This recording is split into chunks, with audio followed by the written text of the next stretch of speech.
Hai semuanya, kembali lagi dengan saya Madila Piani. Nah, di video kali ini saya akan melanjutkan menjelaskan bentuk kedua dari laporan laba rugi dalam perusahaan dagang, yaitu multiple step. Oke, sama seperti di video sebelumnya, di sini ada perusahaan dagang Asijaya dan di sini ada laporan laba rugi periode 31 Desember tahun 2000. Oke, nah kita lanjut saja. Di sini ada penjualan. Nah, jadi di perusahaan dagang Asijaya ini ada penjualan yaitu totalnya 95 juta.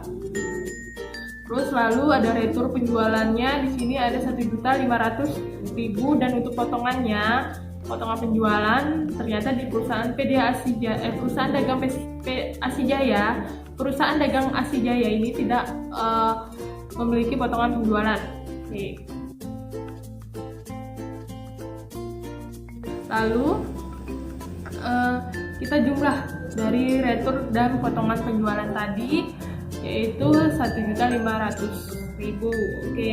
Nah, lalu kita cari penjualan bersihnya. Nah, untuk di single step mungkin tidak ada perincian antara dari penjualan dan retur penjualan, potongan penjualan ini ya. Karena memang di single step ya hanya inti-intinya aja, dari pokok-pokoknya saja dari laporan tersebut itu. Oke, di sini ada penjualan bersih 93.500.000. Oke. Jadi sudah ketemu ya penjualan bersihnya. Dan ini didapat dari penjualan dikurangi dengan jumlah retur dan potongan penjualan. Jadi kita enter aja langsung dan jadilah totalnya 93.500.000 ke harga pokok penjualan. Nah, harga pokok penjualan di sini benar-benar dirinci sekali. Di sini ada 3, yaitu persediaan awal barang dagangan, terus ada pembelian dan ada beban angkut pembelian. Nah, untuk persediaan awal barang dagangan di sini jumlahnya 16.500.000 dan di sini pembeliannya ada 66 juta. Terus di sini ada beban angkutnya 3 juta. Oke. Lalu di sini kita jumlahkan pembelian dan beban angkut tadi, yaitu totalnya jadinya 69 juta. Oke. Mungkin kalian bertanya, ini kenapa persediaan awal barang dagangannya tidak ditambahin juga? Mungkin kalian tanya gitu ya. Karena dia sudah termasuk dalam persediaan awal barang dagangan, jadi tidak termasuk dalam pembelian dan beban angkut pembelian, jadi tidak dijumlahkan karena dia masih persediaan awal barangnya itu, barang dagangannya, persediaan awalnya itu masih ada. Jadi ya ini kayak masih ada barangnya dan persediaan awalnya memang masih ada, jadi tidak dijumlahkan dengan pembelian dan beban angkut pembeliannya. Oke, lanjut ya. Nah, untuk di jumlah pembelian dan beban angkutnya tadi adalah totalnya 69 juta. Terus lanjut kita di sini ada retur pembelian dan potongan pembelian. Nah, mungkin untuk retur pembelian bagi kalian mungkin ada yang belum tahu ya, retur pembelian itu apa. Nah, retur pembelian itu adalah pengembalian pembelian barang. Misalnya nih kalian beli barang terus barangnya itu tidak sesuai dengan pemesanan atau barangnya itu kondisinya dalam kondisi yang cacat atau tidak baik ataupun rusak, itu kalian bisa melakukan yang namanya retur pembelian gitu. Jadi barangnya itu dikembalikan lagi. Nah, di sini jumlahnya ada 3.500.000 retur pembelian. Jadi banyak sekali ya dari mungkin pengembalian barangnya di dalam perusahaan ini. Terus untuk potongan pembelian, untuk potongan pembelian ini tidak ada, jadi tidak ada potongan pembelian. Nah, untuk kalian potongan pembelian itu adalah diskon ya, kayak misalnya kalian membeli barang dengan tunai dan terus kalian mendapat potongan pembelian, itu kayak seperti diskon ya, seperti itulah. Jadi di perusahaan dagang di Asijaya ini tidak ada diskon. Nah, mungkin karena dia kebanyakan belinya pada kredit ya, mungkin. Oke, di sini kita lanjut. Nah, di sini kita jumlahin lah dari retur pembelian dan potongan pembelian tadi. dan totalnya adalah 3.500.000. Oke. Setelah itu kita cari pembelian bersihnya.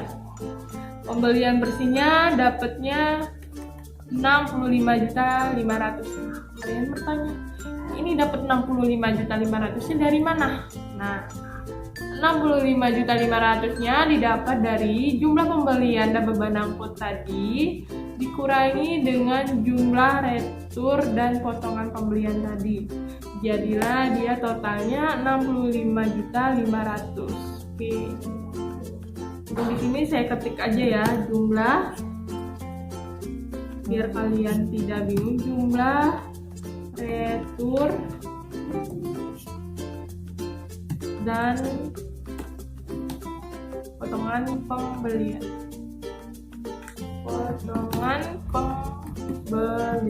Oke. Jadi kalian tidak bingung dapat dari mana. Oke.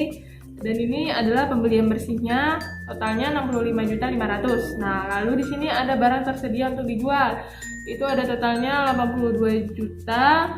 Terus lalu persediaan akhir barang dagangan. Nah, itu ada 18 juta. Oke. Nah, lalu kita jumlahkanlah semuanya. Kita jumlahkan kita jumlahkan atau kita kurangkan ya? Oh iya, kita kurangkan. Jadi barang tersedia untuk dijual ini dikurangkan dengan persediaan akhir barang. Jadi barang sediaan akhir. Jadi barang persediaan akhir ini dikurangi dengan barang tersedia untuk dijual, dan jadilah totalnya 64 juta. Oke, ini kita kasih jarak aja ya biar kalian lebih paham. Nah, ini maksudnya ini kan sudah ketemu dengan pembelian bersihnya. Jadi kita tinggal mencari barang tersedia untuk dijual dan barang persediaan akhir barang dagangan. Oke, dan ketemulah 64 juta. Lalu kita mencari laba kotornya. Nah, laba kotornya ini didapat dari penjualan bersih dikurangi dengan penjumlahan dari barang untuk dijual dan persediaan akhir tadi. Jadi 93.500.000 ini dikurangi dengan 64 juta tadi. Oke. Dan jadilah laba kotor dengan jumlahnya 29.500.000. Dan ini baru laba kotor aja ya. Dan untuk laba kotor memang sebanyak ini dalam pencatatannya dan juga terlihat lebih rinci. Ya. Oke, kita lanjut di beban. Beban usaha ini dibagi menjadi dua. Di sini ada beban penjualan dan ada beban administrasi dan umum. Dan di sini ada beban gaji penjualan, ada beban iklan, beban perlengkapan toko, beban angkut penjualan, beban sewa ruko, beban penyusutan peralatan toko. Oke, dan ini termasuk dalam beban penjualan. Untuk beban gaji penjualan di sini ada nominalnya itu 2.500.000. Terus ada beban iklannya 1.500.000, ada beban perlengkapan tokonya 1 juta. Lalu ada beban angkut penjualannya 500.000, beban sewa tokonya 500.000. Terus ada beban penyusutan peralatan tokonya ada 3 juta. Oke, lalu kita jumlahin dari semua beban penjualan tadi dan jumlahnya adalah 9 juta. Oke. Ini adalah jumlah dari keseluruhan beban penjualan dan belum termasuk dalam jumlah beban usaha ya. Kalau jumlah beban usaha itu masih beda atau masih nanti untuk di akhir dari perincian atau pencatatan dari beban-beban. Oke. Nah, lanjut kita ke beban administrasi dan umumnya.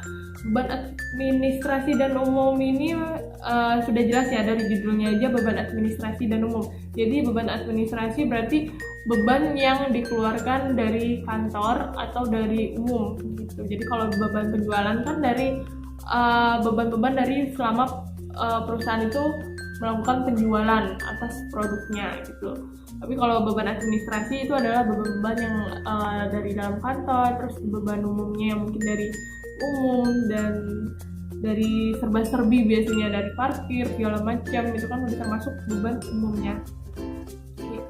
Terus di sini ada beban gaji kantor. Beban gaji kantor itu nilainya adalah 1 juta. Terus di sini ada beban perlengkapan kantor. Di sini ada 300.000.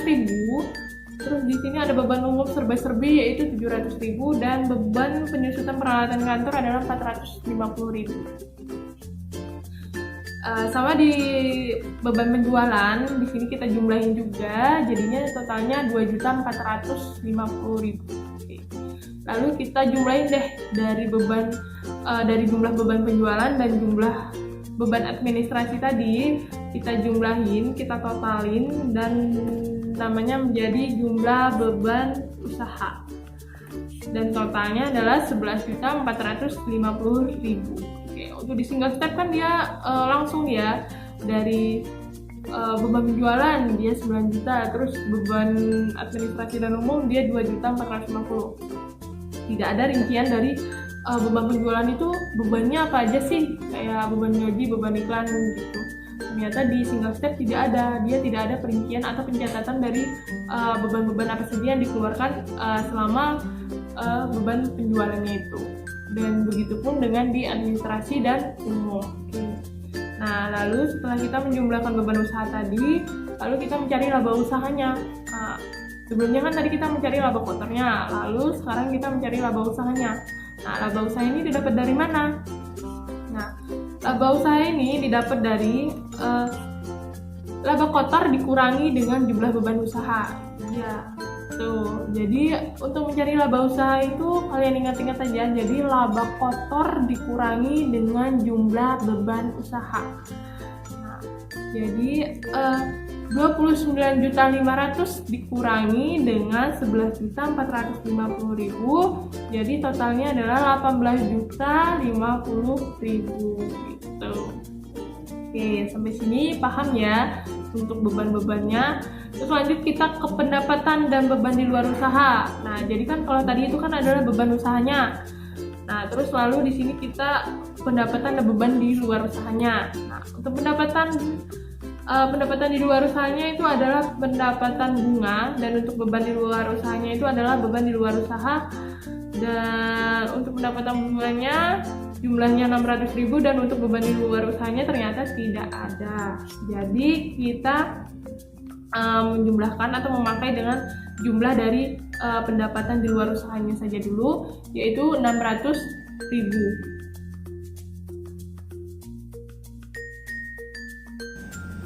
Setelah itu di laba bersih sebelum pajak, lalu kita lanjut ke laba bersih. Laba bersih pajak ini, laba bersih sebelum pajak ini, laba usaha ditambah dengan jumlah dari pendapatan dan beban di luar usaha tadi gitu. Jadi laba usaha ditambah dengan laba di luar usaha gitu. Jadi laba bersih sebelum pajak ini totalnya 18.650.000. Oke. Lalu di sini ada pajak penghasilan. Nah, pajak penghasilan ini didapat dari pajaknya sendiri. Jadi perusahaan dagang itu pasti ada pajaknya setiap tahun. Oke, dan pajaknya di sini adalah 4.500.000. Jadi misalnya kalian mempunyai laba atau laba bersih nih, laba bersih. Dan laba bersih sebelum pajaknya 18.650.000, dan tetapi kalian mempunyai tanggungan pajak untuk membayar pajak setiap tahunnya itu 4.500.000. Jadi kalian tinggal kurangin aja. Jadi uang kalian yang 18.650.000 tadi itu kalian kurangi dengan 4.500 tadi, jadilah 14.150.000 yang dinamakan laba bersih setelah pajak. Dan sudah atau laba bersih setelah pajak ini juga adalah laba bersih dari usaha kalian. Oke. Mungkin sampai sini kalian paham ya dari bentuk kedua ini, dari laporan laba rugi dalam perusahaan dagang. Karena untuk di laporan perusahaan dagang ini memang banyak sekali, karena dia ada tambahan dari akun HPP atau harga pokok penjualan dan dari jumlah pembeliannya juga gitu. Dari penjualan dan pembelian itu benar-benar harus ada dalam laporan perusahaan dagang. Oke, mungkin itu saja sih yang bisa saya sampaikan dari atau saya berikan materinya dari membuat laporan laba rugi dalam perusahaan. Cukup sekian dari saya, sampai jumpa.